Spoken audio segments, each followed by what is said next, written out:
day po sa inyong lahat. Welcome na naman po sa another episode ng ating vlog na kung saan ang topic po natin for today ay tungkol sa biosecurity sa ating farm. Lalong-lalo na ngayon dahil may mga sakit na posibleng tumama sa ating mga alaga na hindi po natin ito makukontrol kapag tumama na. At hindi rin po natin pwedeng i-prevent through bakuna dahil wala pa hong lunas, wala pa hong naiimbento na sasaliksik na bakuna para ito ay iwasan. Dun sa mga ibang sakit, hindi kagaya ng mga ibang sakit na existing na may mga existing na rin po na bakuna. So, ito pong birds flu ay wala pong bakuna. Kaya kapag ito ay tumama sa atin ay instant po na mamamatay yung ating mga manok. Mataas po yung mortality, 100% in a matter of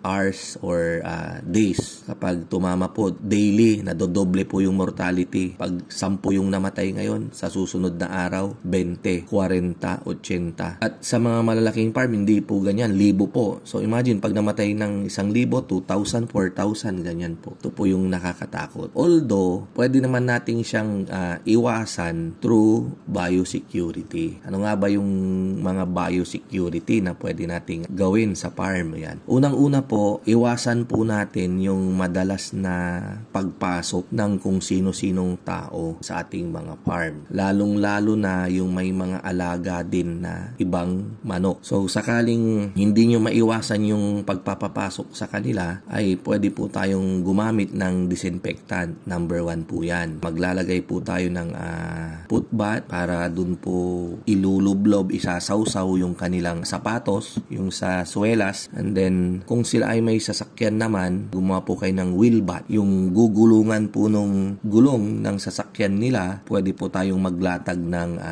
basang sako, basang tela. Ang telang yan ay basa dahil meron po itong disinfectant na tinimpla. Kung gusto nyo rin, pwede rin gumawa ng yung sa malalaking farm, yung parang may malit dun sa daanan. May malit na kanal ba or parang medyo mababang parte tapos nandun yung tubig na may timplang disinfectant. Para kapag gumulong yung gulong, nahuhugasan na po yung gulong nung disinfectant. Pero kapag naman tayo, malit lang, backyard lang, wag na tayong magpapasok dyan sa loob, dun na lang sila sa malayo-layo. And then pagpapasok sila, kayo ng disinfectant para sa paa. Lagay nyo sa planggana, sasawsaw nilang ganon, or sa basahan. Nang sa ganon, kung sakaling may napasama dyan na virus or bacteria, ay mamatay po, madisinfect.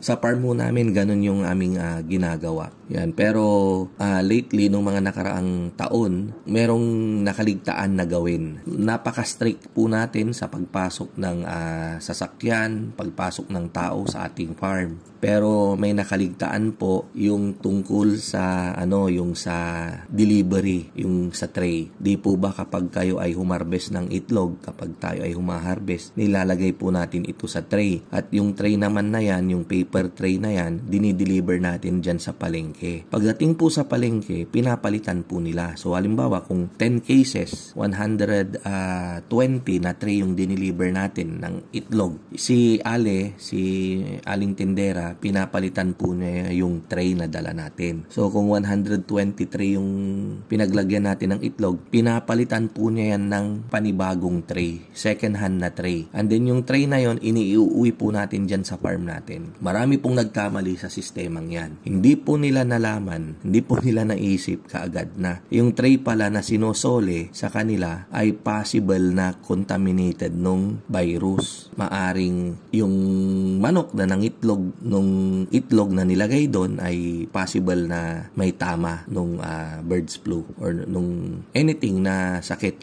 Number 1 po, iniwan nila doon, so kumalat doon sa kanilang farm. So doon nagmula yung sakit sakit, naging carrier po siya. Napaka-stricto po natin doon sa tao na pumapasok kanyan, pero hindi po natin alam dahil hindi naman talaga natin nakikita yung sakit. Yun po pala yung nagdala dyan. So number 1 po, para maiwasan yan, bagong tray na lang yung gagamitin natin palagi. And then pag wag na natin kunin. So may mga farm din na ganon yung ginagawa. Palaging brand new, single use only, sinasama na nila sa presyo yung tray para hindi na bumalik sa kanila. So nag-a-add on sila ng 5 pesos per tray. So kung 160 yung presyo ng small, ginagawa nilang 165. Pero syempre yung tindera din, aangal din. Hindi, marami akong tray, papalitan ko. Depende na po yan sa arrangement. Sa amin po, ganito yung ginawa namin. Ganito po yung maipapayo ko sa inyo. Gumamit po tayo ng plastic na tray. Medyo may kamahalan po ito. Kung yung paper tray ay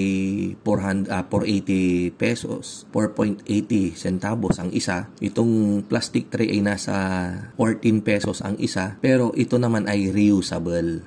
Tsaka pwede siyang ilaba, pwede siyang hugasan, unlike sa paper tray. So pagka-deliver po natin, isasalin na lang po natin yung itlog sa tray nung bumibili, and then yung tray naman natin pabalik sa farm. Bago natin to ipasok, iwan muna natin dun sa labahan, hugasan, at ito ay ating labhan or hugasan ng tubig na may sabon at may disinfectant. So may nabibili pong mga disinfectant kadalasan sa mga poultry supply po. Nakikita ko po dyan na disinfectant kapag kayo ay backyard, yung Major D na disinfectant.